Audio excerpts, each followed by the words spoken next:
Hello brothers, आज आप लोगों के लिए एक और मैं डेस्कटॉप का केस स्टडी लेके आया हूँ। साथ ही साथ इसमें कुछ सीखने वाली बात भी है केस स्टडी के साथ। तो आप लोग देख रहे हो यहाँ पे मैं आप लोगों को जो बताने की बात कर रहा हूँ, यहाँ पे आप लोग देख रहे हो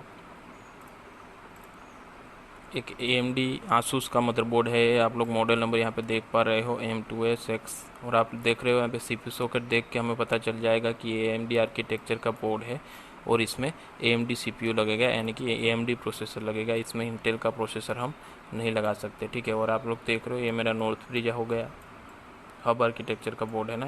AMD हो गया, नॉर्थ ब्रिज हो गया, ये मेरा ASP साउथ ब्रिज, ये हमारा हो गया बायोस का IC, ये मेरा सीमोस का बैटरी, यहाँ आयो चिप है, एक क्लॉक जनरेटर सर्किट है इसका,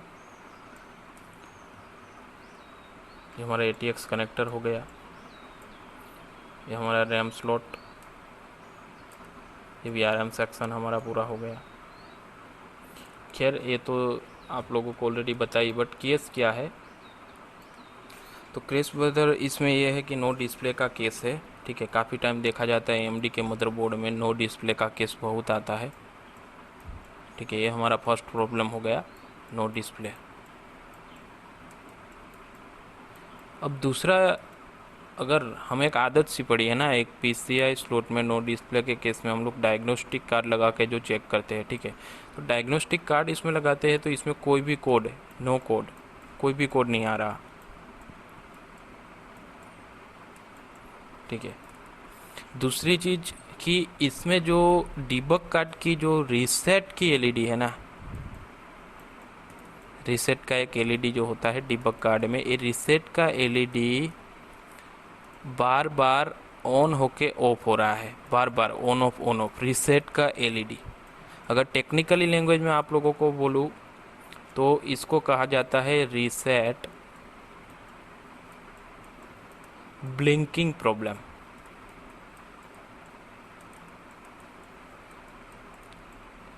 technically this problem is called the reset blinking problem. अगर रीसेट अवेलेबल नहीं होता तो हम लोग उसको बोलते कि रीसेट हाई प्रॉब्लम है, ठीक है। तो रीसेट की LED ब्लिंकिंग कर रही है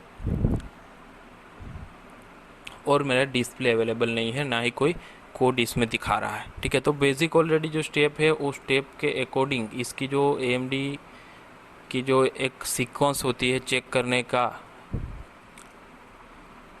उस तरह से चेकिंग करने के बाद कुछ केस बहुत ही इंटरेस्टिंग मिला हमें यहाँ पे। दूसरी चीज़ कि ये सबसे पहले हमें एक ये आइडिया होना चाहिए कि रीसेट ब्लिंकिंग की प्रॉब्लम आती क्यों है, रीसेट ब्लिंकिंग की प्रॉब्लम आती क्यों है, ये हमें आइडिया होना चाहिए। सबसे पहला तो हो सकता है जो एक सिंपल सी मैं आपको बात बोलूँ तो सिंपल में हो सकता है कि एक बहुत ही, अगर कोई नहीं जानता तो जो आप लोगों को काम करना चाहिए, ठीक है, वो हो सकता है कि कहीं ना कहीं VRM IC जो हमारा है, VRM IC कहीं ना कहीं ड्राई हो सकता है। VRM IC ड्राई होने के कारण ये प्रॉब्लम आता है, ठीक है। सबसे पहला VRM IC ड्राई हो सकता है। सेकंड, IO चिप ड्राई हो सकता है। थर्ड, क्लॉक IC हमारा ड्राई हो सकता है। CPU हमारा मिसमैच हो सकता है, यानी कि प्रोसेसर।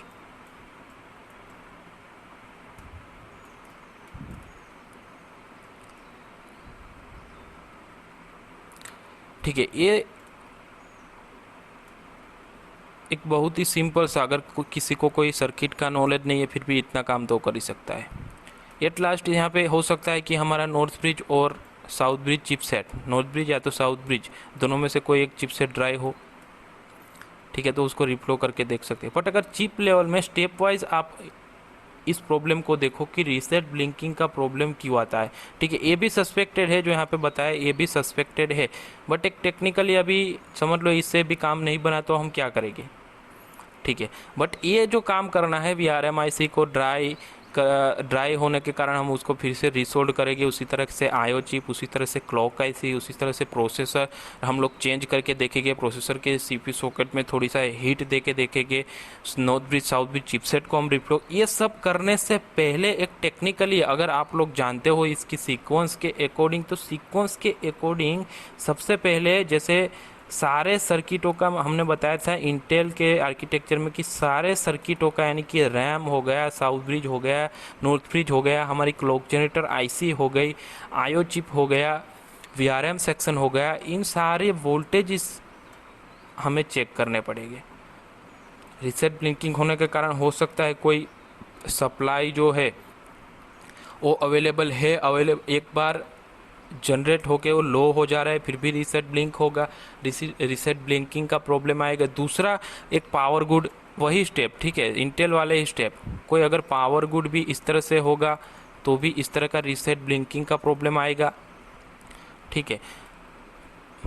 और एक की फीडबैक सिग्नल, हर आईसी में आप लोगों ने देखा होगा, चाहे वो वीआरएम आईसी हो, चाहे वो रैम कंट्रोलर आईसी हो, तो फीडबैक सिग्नल हर आईसी को मिलता है। अगर वो फीडबैक नहीं मिलेगा, ठीक है, एक बार समझ लो कोई आईसी ने जो आईसी, अगर समझ लो रैम आईसी का काम है, RAM controller IC, PWM IC जो है उसका काम है हमारा कि रैम सेक्शन को कंट्रोल करना, रैम सप्लाई सर्किट को कंट्रोल करना, ठीक है। उसको एक फीडबैक मिलता है, अगर वो आईसी अपना ठीक से जो काम है वोल्टेज जनरेट कर पा रहा है तो उसको एक फीडबैक मिलेगा कि हाँ आईसी का जो काम है वो आईसी कर रहा है, ठीक है। उस तरह का एक फीडबैक सिग्नल में सिंपल लैंग्वेज में आपको बता रहा हूँ कि उसको मिलता है। बट अगर उस आईसी को एक फीडबैक सिग्नल नहीं मिलेगा फिर भी ये रीसेट ब्लिंकिंग की प्रॉब्लम आएगी। और एएमडी का जो आप लोग यहाँ पे बोर्ड देख रहे हो, ठीक है, इस तरह के बोर्ड एएमडी काफ़ी सारे बोर्ड, ठीक है, एएमडी के काफ़ी सारे बोर्ड में इस तरह की प्रॉब्लम आती है जो मैं आज आपको बताने जा रहा हूँ, ठीक है। तो आगे हम लोग देखते हैं, इसको क्लियर करता हूँ। सबसे पहले ये आपको मॉडल नंबर यहाँ पे दिखाया गया है M2SX, ठीक है। ये आईसी आप लोग यहाँ पे देख रहे हो,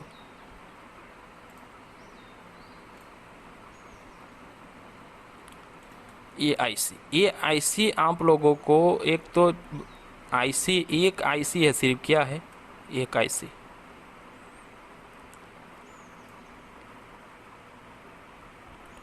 $16 लाख की आईसी है टोटल। आप लोग देख पा रहे हो यहाँ पे लिखा है आईसी का नंबर IT8282M। ये आप लोगों को काफ़ी सारे AMD मदरबोर्ड में देखने को मिलेगी। तो इस बोर्ड का मोस्टली जो प्रॉब्लम है रीसेट ब्लिंकिंग का, ठीक है, जो मैंने आप लोगों को बताया आईसी ड्राई हो सकती है, बट एक टेक्निकली जो है, एक जो मैंने अभी आपको बात की कि फीडबैक सिग्नल, ठीक है, तो ये आईसी है, ये आईसी AMD के काफ़ी सारे बोर्ड में आप लोगों को दिखेगी। ये आईसी वहाँ पे एज अ सेंसर काम कर रहा है। इस कुछ मॉडल में AMD के कुछ मॉडल में एज अ सेंसर काम कर रही है। ये कुछ एनेबल सिग्नल भी जनरेट कर रही है, कुछ सर्किट के एनेबल सिग्नल जनरेट कर रही है, और वो एनेबल सिग्नल से वो सर्किट का जो काम है, समझ लो इस आईसी ने CPU कोर VRM आईसी का एनेबल जनरेट करके VRM आईसी को दिया। अब VRM आईसी का काम क्या है कि कोर वोल्टेज को जनरेट करना और प्रोसेसर को देना पूरे VRM सेक्शन का, उसका कंट्रोलर आईसी वहाँ पे VRM आईसी है। तो वो VRM आईसी यानी कि ये VRM section core voltage generate कर रहा है या नहीं कर रहा, ये इसका भी फीडबैक लेगा, ठीक है, इसका भी ये फीडबैक लेगा। इसी तरह से इस आईसी को 3-4 सर्किटों का फीडबैक मिलता है और ये 3-4 सर्किट का क्या करता है, एनेबल भी जनरेट करती है ये आईसी। तो अगर इसको कभी कोई एनेबल मिसिंग हो गया, एनेबल ये जनरेट नहीं कर पाया तो रीसेट हाई का प्रॉब्लम आएगा। बट अगर इसको कहीं से फीडबैक नहीं मिल रहा, किसी सर्किट से इसको फीडबैक नहीं मिल रहा, तो ये रीसेट ब्लिंकिंग का प्रॉब्लम आएगा, ठीक है, रीसेट ब्लिंकिंग।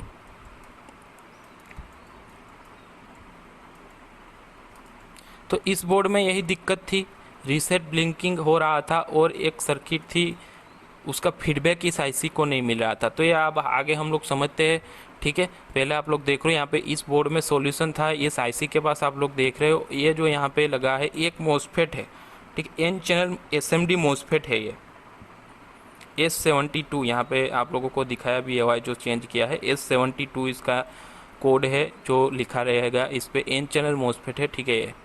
बट इसकी ये क्या पूरी कहानी, इस आईसी का क्या रोल है, ये हम अभी देखते हैं, ठीक है। बट इसी तरह के आप लोगों को केसेस चाहिए तो आप हमारा पार्ट 1 पार्ट 2 परचेस कीजिए। अभी लॉकडाउन है, घर पे बैठ के आराम से देखिए। एक पार्ट में 10 केस स्टडी दे रखे हैं। दूसरा है कि इसी तरह की आप लोग डेस्कटॉप मदरबोर्ड की रिपेयरिंग सीखना चाहते हो, इस तरह से step by step technically step by step आप लोग सीखना चाहते हो, डिटेल में सीखना चाहते हो, इसे ट्रिक्स जो मैं केसेस में बताता हूँ इस तरह की सीखना चाहते हो, आप हमारा नेक्स्ट अभी आ रहा है ऑनलाइन बैच, वो ज्वाइन कर सके, जो कि लॉकडाउन के बाद शुरू होगा और फीस ओनली है 7,500।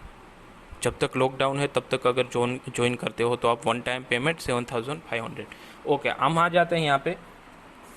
आप लोग देख रहे हो ये आईसी का पिन डिटेल्स यहाँ पे आप लोगों को दे रखता है। 16 लेग की आईसी है, यहाँ पे आप लोगों को आईसी की पिन डिटेल दे रखी है। इस केस के बारे में मैं आपको बात कर रहा हूँ अभी, ठीक है। ये पर्टिकुलर आईसी आपको काफ़ी सारे AMD आर्किटेक्चर के बोर्ड में देखने को मिलेगा। तो इस आईसी का सबसे पहले हमें जैसे पता है कि हर आईसी का उसका एक इनपुट सप्लाई VCC सप्लाई चाहिए। तो आप लोग देख रहे हो इसकी पिन नंबर 16 पे इसको 5 volt standby as a इसको इनपुट सप्लाई मिलेगा, ठीक है। फिर आप लोग यहाँ पे देख पा रहे हो जैसे कि इसका पिन नंबर 5 नंबर की पिन, ये 5 नंबर की पिन, यहाँ पे पिन नंबर 5, ये हमारा क्या है, ये PS ऑन लो सिग्नल इसको मिल रहा है, PS on low signal. But ये कहाँ से, ये आयो से नहीं मिल रहा है। जनरली क्या होता है, आयो chip PS on low signal send करती है, बट यहाँ पे इस AMD आर्किटेक्चर के बोर्ड में इस पर्टिकुलर मॉडल में क्या है कि ये जो PS ऑन लो सिग्नल है, यानी कि 5 वोल्ट पावर ऑन होने से पहले यहाँ पे 5 वोल्ट होगा, उसके बाद ये 0 बनेगा, हाई टू लो। तो ये PS ऑन जो लो सिग्नल है इसको साउथ ब्रिज से मिल रहा है, ICH से मिल रहा है, ठीक है। ये पिन नंबर 5। उसके बाद पिन नंबर 9 आप लोग यहाँ पे देख रहे हो, जो इजी है सबसे पहले वो आपको बता रहा हूँ। ATX PS on signal. अब ये जो है ATX PS ऑन, ये जैसे ही इसको 5 volt stand by 5 volt PS on low signal south bridge से मिलेगा, तब ये आईसी क्या करेगा, ये ATX PS on low ATX connector को सेंड करेगा। यानी कि हमारा SMPS का 24 पिन का जो कनेक्टर है, जिसको हम ATX कनेक्टर बोलते हैं, वहाँ पे ये PS on low signal send करेगा, ठीक है। जो ग्रीन कलर का वायर होता है, केबल होता है वहाँ पे। अब तक क्या था, जो इंटेल आर्किटेक्चर में हमने देखा हुआ था कि PS ऑन लो सिग्नल आयो चिप जनरेट करके ATX कनेक्टर को देता है, उसके बाद हमारा SMPS पावर अप होता है, पावर ऑन होता है। तो यहाँ पे इस आर्किटेक्चर में जहाँ पे AMD बोर्ड में आप लोगों को ये आईसी दिखे, वहाँ पे क्या कि ये IC PS on low signal generate करके देगा ATX कनेक्टर को, ठीक है। The low level signal send to the green wire of the ATX power supply is pull down to achieve power up my power supply. Pin number 9। After ATX power supply is working normally, यानी कि PS on मिलने के बाद अगर मेरा power supply completely power on हो गया, वो नॉर्मली वर्क कर रहा है, उसकी जो सारी सप्लाई से 5 वोल्ट 12 वोल्ट ये सारी जनरेट करके मदरबोर्ड में दे रहा है,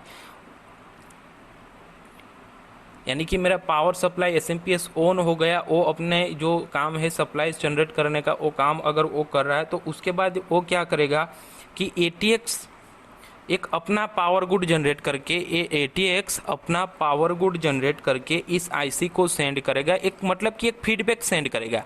क्या सेंड करेगा, हमारा पावर सप्लाई जो आप लोगों के यहाँ पे पिन नंबर 7 देख रहे हो, ATX पावर गुड अपना एक फीडबैक सेंड कर देगा पावर सप्लाई की हाँ वो ऑन हो गया। उस तरह की एक सिंपल सी लैंग्वेज में बोले तो एक इंफॉर्मेशन सेंड कर देगा पावर सप्लाई इस आईसी को, ठीक है। The ATX power good signal is send to the pin number 7 of this IC that says the basic working voltage on the motherboard is ready from the power supply। उसके बाद हम आ जाते हैं इसकी पिन नंबर 12। आप लोग देख रहे हो पिन नंबर 12 यहाँ पे क्या लिखा हुआ है,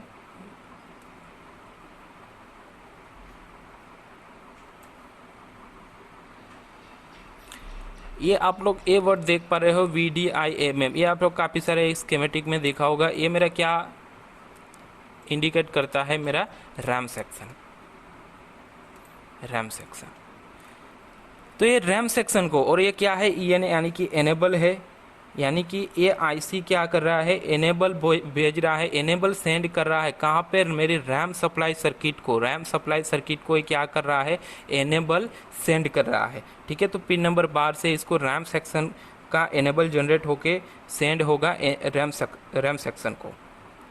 अब रैम सेक्शन को मिल जाएगा, यानी कि आप लोगों को ने देखा कि सबसे पहले क्या हुआ, PS ऑन लो हुआ, PS on low signal ATX को सेंड किया, उससे क्या हुआ, SMPS ऑन हुआ, मदरबोर्ड पावर ऑन हुआ। पावर ऑन होने के बाद सबसे पहला जो ये IC एनेबल सिग्नल जनरेट करेगा, किसके लिए, रैम सप्लाई के लिए, रैम सप्लाई सर्किट के लिए। उसके बाद मेरी रैम की सप्लाई बनेगी, सबसे पहले रैम की सप्लाई बनेगी। तो रैम की सप्लाई बन गई, उस तरह का जो मैंने आपको बताया कि एक फीडबैक मिलेगा, इस IC को फीडबैक चाहिए। तो RAM after RAM supply is normal, यानी कि RAM supply is generating, RAM section से एक फीडबैक सिग्नल आएगा, रैम सेक्शन के एक फीडबैक सिग्नल आएगा जो आ रहा है इसकी पिन नंबर 4 पे। ठीक है, ये आ रहा है रैम सेक्शन से फीडबैक सिग्नल आ रहा है कि रैम सप्लाई ओके है। उसके बाद आप लोग यहाँ पे एक और देख पा रहे हो, पिन नंबर 14, ये भी क्या कर रहा है, ये VDDA सप्लाई के लिए एनेबल। AMD आर्किटेक्चर में एक और न्यू सप्लाई होता है 2.5 वोल्ट VDDA। ठीक है, 2.5 वोल्ट VDDA, ये उस सर्किट का एनेबल यहाँ से सेंड करता है। ये IC एनेबल इसका जनरेट करके सेंड करेगा for the turn on the VDDA 2.5 voltage, and after if this VDDA 2.5 voltage is normal, that circuit send the feedback signal to this IC pin number 3। ठीक है, अगर enable generate कर दिया, VDDA 2.5 volt generate हो रहा है, तो वो सर्किट से एक फीडबैक सिग्नल इस IC को आ जाएगा। यहाँ पे VDDA 2.5 वोल्टेज का एक फीडबैक सिग्नल इस IC को मिलेगा। फिर क्या होगा, अब उसके बाद बारी आ जाती है कोर सप्लाई की, उसके बाद यानी कि मेरे प्रोसेसर की सप्लाई की। तो यहाँ पे आप लोगों को देख पा रहे हो प्रोसेसर की सप्लाई और उसके साथ साथ नॉर्थ ब्रिज की भी सप्लाई 1.2 वोल्ट। तो ये दोनों का एनेबल भी यही IC जनरेट करके सेंड करेगा। ठीक है, यही IC जनरेट करके सेंड करेगा। आप लोग यहाँ पे देख पा रहे हो, ये जो यहाँ पे दे रखा है पिन नंबर इसका 15, ये एनेबल है, किसका एनेबल है, ये नॉर्थ ब्रिज का, नॉर्थ ब्रिज सप्लाई सर्किट के लिए यहाँ पे ये एनेबल सेंड करेगा।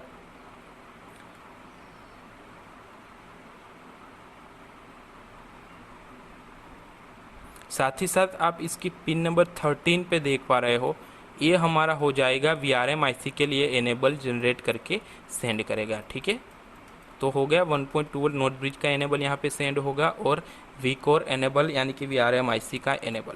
ठीक है, अब उसके बाद यानी कि सारी सप्लाई बन रही है, लास्ट में हमारा कोर वोल्टेज बनेगा। कोर वोल्टेज भी अगर बन रहा है, कोर वोल्टेज अगर बन रहा है, ठीक है, तो अब क्या होगा, कोर वोल्टेज अगर मेरा बन रहा है तो यहाँ पे कोर, ये दोनों ने क्या किया, सबसे पहले जैसे इसने क्या किया, रैम का एनेबल सेंड किया, तो रैम सेक्शन ने इसको फीडबैक भेजा। ठीक है, 2.5 वोल्ट जनरेट किया VDDA, तो एनेबल इस IC ने सेंड किया, इस IC को उसका एनेबल मिला। तो उसी तरह से अब ये दो सप्लाई यहाँ पे दो एनेबल सिग्नल इसने सेंड किया VRM IC को और हमारी नॉर्थ ब्रिज सर्किट को। ठीक है, तो वहाँ से दोनों से भी क्या आएगा, फीडबैक आएगा, जो आप लोगों को यहाँ पे दिख रहा है पिन नंबर 1 और 2, ये आ गया फीडबैक, वहाँ से आ जाएगा इस IC को ये फीडबैक मिलेगा, ये IC सेंस करेगा। डट, तो अब इसके बाद लास्ट में ये IC क्या करेगा, लास्ट में ये IC अब करेगा कि CPU को पावर गुड सेंड होता है, यहाँ पे CPU को, किसको, प्रोसेसर को पावर गुड सेंड करेगा ये IC। ये IC अपना पावर गुड प्रोसेसर को सेंड करे, सेंड करेगा। इससे यानी कि सिंपल लैंग्वेज में आपको सीधी सादी भाषा में हम लोग बोले तो ये आईसी जो उसका एनेबल जनरेट करना है वो उसने कर दिया सारे सेक्शनों से। जिस जिस सर्किट का इसने एनेबल जनरेट किया वो सारे सर्किटों ने इस आईसी को अपना फीडबैक दे दिया। ये आईसी अपना काम जो है वो कर रहा है और ये आईसी को फीडबैक भी मिला, यानी कि सारी सर्किट ओके। इस तरह का एक सिग्नल, इस तरह की एक इंफॉर्मेशन ये आईसी प्रोसेसर को सेंड करेगा। ये है हमारा सीपीयू पावर बोर्ड, इस तरह का एक सिग्नल ये वहां पे सेंड करेगा। दूसरा कि आप लोगों को यहाँ पे एक और पिन नंबर 6 दिखाया गया है, तो ये साउथ ब्रिज से हमारा S3 सिग्नल भी इस आईसी को यहाँ पे आएगा। ये आईसी S3 सिग्नल भी सेंस करेगा यहाँ पे बिफोर पावर ऑन। ठीक है, S3 सिग्नल जो होगा बिफोर पावर ऑन आएगा। उसके बाद मेमोरी का वोल्टेज हमारा अगर ओके है, जैसे मैंने आपको बता दिया पिन नंबर 4 पे उसका जो यहाँ पे आईसी पे दिख रहा है पिन नंबर 4 पे उसका फीडबैक सिग्नल इसको मिल जाएगा। तो ये मैंने आपको आईसी की डिटेल की बात की, बट हमारा मुद्दा ये है कि इस बोर्ड में इस आईसी के कारण प्रॉब्लम था। ये प्रॉब्लम था कहाँ पे था, तो इस आईसी का आप लोग जो यहाँ पे देख रहे हो VDDA 2.5 वोल्ट जो यहाँ पे आप लोगों को बात किया, इस आईसी ने क्या किया VDDA सर्किट को एनेबल सेंड किया। बट अब एनेबल सेंड किया तो इस आईसी को यहाँ पे फीडबैक आना चाहिए ना, VDDA 2.5 वोल्ट का फीडबैक मिलना चाहिए। तो ये फीडबैक इस आईसी पे यहाँ पे अवेलेबल नहीं था, यहाँ पे कोई भी वोल्टेज अवेलेबल नहीं था इस पिन नंबर 3 पे। ठीक है, तो ये जो आया VDDA 2.5 होता है एक सबसिक्वेंट वोल्टेज होता है AMD बोर्ड में।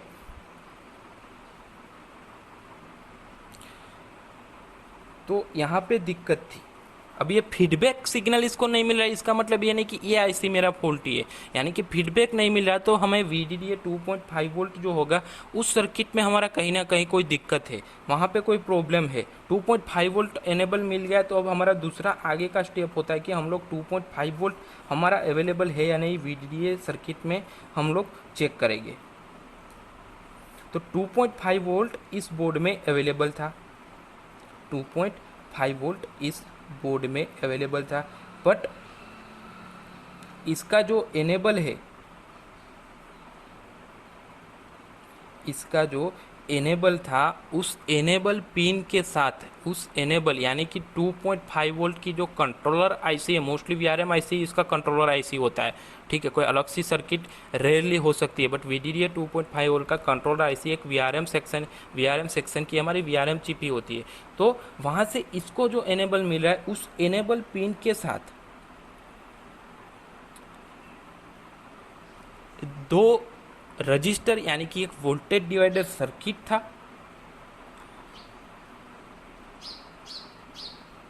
और साथ ही साथ एक मेरा SMD MOSFET, यानी आईसी के पास पिन के पास एक वोल्टेज डिवाइडर सर्किट को चेक किया, वो मेरा ठीक था। ठीक है, दो रजिस्टर थे वो मेरे ठीक थे, ओके थे।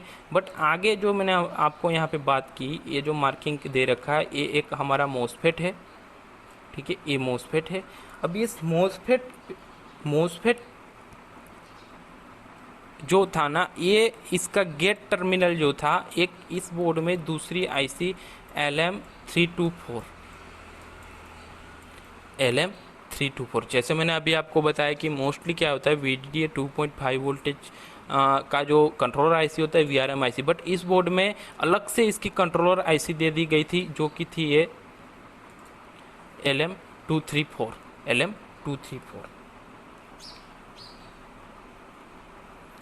अब यहाँ पे इस आईसी जो कंट्रोलर आईसी थी LM324 LM324 आईसी हमारी 14 लेग की आईसी, ये MOSFET था यहाँ पे कनेक्टेड। अब इस MOSFET के ड्रेन पे 3.3 वोल्ट अवेलेबल थे, MOSFET के ड्रेन पे तो 3.3 वोल्ट अवेलेबल थे।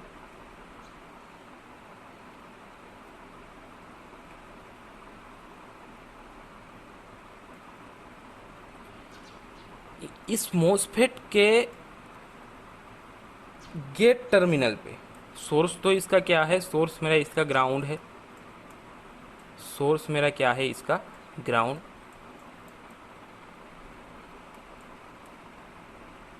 अब ये जो इसका मोसफेट का जो गेट है वो कनेक्टेड था हमारा LM324 IC के साथ, LM324 IC के साथ।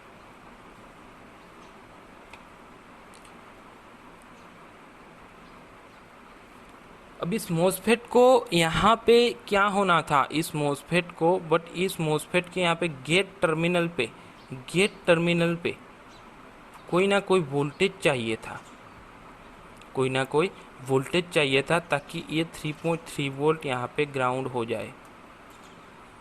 बट वो गेट पे भी वोल्टेज अवेलेबल था, इस आईसी का 324 पे इस जो गेट के साथ कनेक्टेड था वहाँ पे भी वोल्टेज, सेम वोल्टेज यहाँ पे। बट ये जो ड्रेन का इसका वोल्टेज था ये ग्राउंड नहीं हो रहा था, यानी कि यहाँ पे बात आ गई हाई लो हाई की लॉजिक की। तो ये लॉजिक यहाँ पे लो होना चाहिए, क्या होना चाहिए, लो। बट ये ड्रेन पे लो नहीं हो रहा था, जो कि इसका ड्रेन हमारा कनेक्टेड था VDDA 2.5 का इनेबल के साथ इस आईसी के। बट ये लो होने तो कहीं ना कहीं क्या हो गया हमारा, ये मोसफेट ही ख़राब है, मोसफेट ही ख़राब है। हमें कंफर्मेशन मिल गया कि ये लो होना चाहिए, ठीक है, बट ये लो नहीं। तो जस्ट इस बोर्ड में क्या किया, ये S72 कोड वाला मोसफेट चेंज किया। चेंज करने के बाद ये 3.3 वोल्ट यहाँ पे ग्राउंड हो गया, लो हो गया, सारा सीक्वेंस हो गया, ओके हो गया, बोर्ड हमारा डिस्प्ले आ गया, रीसेट ब्लिंकिंग का प्रॉब्लम भी सोल्व हो गया। आप लोग यहाँ पे देख पा रहे हो, मैंने इस मोसफेट का भी डिटेल, ये एन चैनल है या पी चैनल, ये जानने के लिए भी इसकी डेटा शीट भी मैंने निकाली है, जो एस मैन्यूल साइट से हमें मिल जाएगा, S72, ठीक है। इसकी डेटा शीट भी आप लोग देख पा रहे हो, यहाँ पे लिखा हुआ है ये मेरा एन चैनल मोसफेट है, ठीक है। तो ये सिंपल सा केस है, वैसे इंटरेस्टिंग है। जो लोग AMD नहीं जानते इस आईसी के बारे में, जिन लोगों को नहीं पता था, ये आप लोगों के लिए एक इंटरेस्टिंग केस